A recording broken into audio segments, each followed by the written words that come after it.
शीतला माता की कथा। एक गांव में एक ब्राह्मण दंपति रहते थे।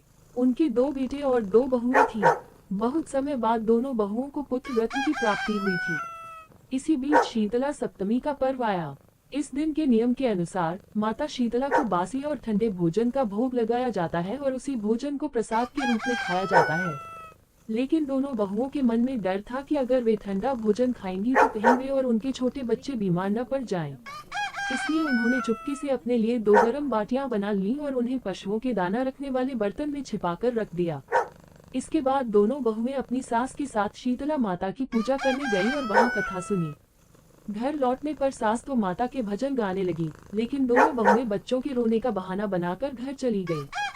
घर जाकर उन्होंने छिपाकर रखी हुई गरम गरम बाटियां निकालकर खा लीं। थोड़ी देर बाद जब सास घर आई तो उसने दोनों को बुलाकर ठंडा भोजन खाने को कहा। बहू ने सास के सामने ठंडा भोजन भी खा लिया। कुछ समय बाद सास ने कहा कि बच्चे बहुत देर से सो रहे हैं, उन्हें उठाकर भोजन कराओ। जब बहुएं अपने बच्चों को उठाने गईं तो देखा कि दोनों बच्चे मृत पड़े हैं। ये देखकर वे बहुत दुखी हो गईं। सास को जब सच्चाई पता चली तो उसने कहा कि तुम दोनों ने शीतला माता की अवहेलना की है, इसलिए मेरे घर से निकल जाओ और जब तक अपने बच्चों को जीवित करके नहीं लाओगी तब तक घर मत लौटना। दुखी होकर दोनों बहुएं अपने मृत बच्चों को लेकर घर से निकल गईं। रास्ते में वे एक खेजड़ी के वृक्ष के नीचे पहुंची। वहां 2 स्त्रियां बैठी थीं, ओरी और शीतला। उनके बालों में बहुत जुएं थीं। दोनों बहुओं ने दया से उनके सिर से जुएं निकालनी शुरू कर दी।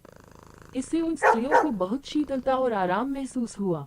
तब उन्होंने कहा, तुमने हमारे सिर को शीतल किया है, वैसे ही तुम्हें भी शांति मिले। तब दोनों बहुएं रोते हुए बोली कि वे अपने भाग्य से दुखी होकर भटक रही हैं और उन्हें अभी तक शीतला माता के दर्शन नहीं हुए। तब उन स्त्रियों में से एक ने कहा कि तुमने शीतला अष्टमी के दिन गर्म भोजन खाकर पाप किया है। ये सुनते ही बहुओं को समझ आ गया कि वही शीतला माता है। उन्होंने तुरंत माता के चरणों में गिरकर क्षमा मांगी और कहा कि उनसे ये गलती अनजाने में हुई है। उनकी सच्ची प्रार्थना से शीतला माता प्रसन्न हो गई और उन्होंने दोनों मृत बच्चों को फिर से जीवित कर दिया। दोनों बहुएं अपने बच्चों को लेकर गांव लौट आईं।